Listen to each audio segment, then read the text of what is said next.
હોસ્પિટલમાં વધુ એક સમસ્યા છે। દક્ષિણ ગુજરાતની સૌથી મોટી હોસ્પિટલમાં તબીબોની અછત છે। ડેન્ટલ વિભાગમાં સ્ટાફની અછતના લીધે દર્દીઓ હેરાન થઈ રહ્યા છે। દાંતના ઓપરેશન માટે દર્દીઓ 50 દિવસથી રાહ જોઈ રહ્યા છે।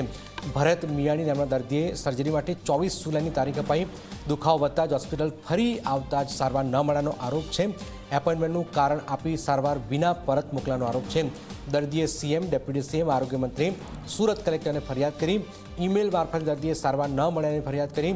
હોસ્પિટલના ડીન સામે પણ ખરાબ વર્તનનો દર્દીનો આરોપ છે। આરોપ સામે પારુલ વડગામાએ પણ ડેન્ટલ વિભાગના એચઓડી પાસે જવાબ પણ માંગ્યો છે। સ્પેશિયલ સર્જરી અને સ્ટાફની અછતના કારણે વિલંબ થયાનો પણ ખુલાસો છે। રજાના કારણે નિર્ધારિત દિવસે પણ સર્જરી શક્ય ન હોવાનું જણાવ્યું છે।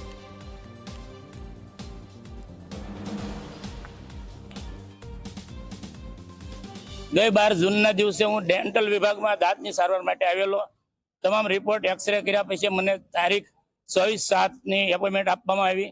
એપોઇન્ટમેન્ટ લઈને હું ઘરે જતો રહ્યો, પરંતુ 24 જૂનના દિવસે મને દાંતની તકલીફ થતા ફરી વખત હું ડેન્ટલ વિભાગમાં સિવિલમાં આવ્યો, તો મને 7મા મહિનાની એપોઇન્ટમેન્ટ છે એવું કહી અને ડોક્ટરે આજ સારવાર લોડના કારણે નહીં થાય એવું જણાવતા હું સુપરિન્ટેન્ડન્ટ પાસે ગયો અને સુપરિન્ટેન્ડન્ટે ડેન્ટલ વિભાગના અધિકારીઓને બોલાવી અને પરિસ્થિતિની જાણ કરતા જાણવા મળ્યું છે કે 50% જગ્યા ખાલી છે।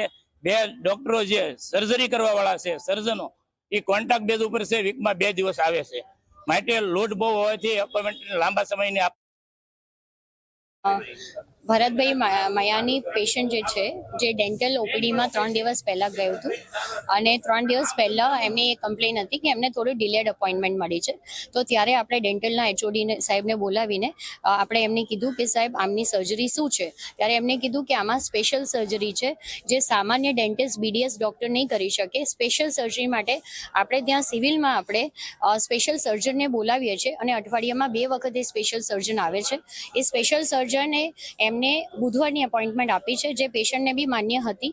આજે પણ થઈ જાત, પણ આજે રજાનો દિવસ હતો એટલે આજે એમની અપોઇન્ટમેન્ટ નહીં ફિક્સ થઈ શકી।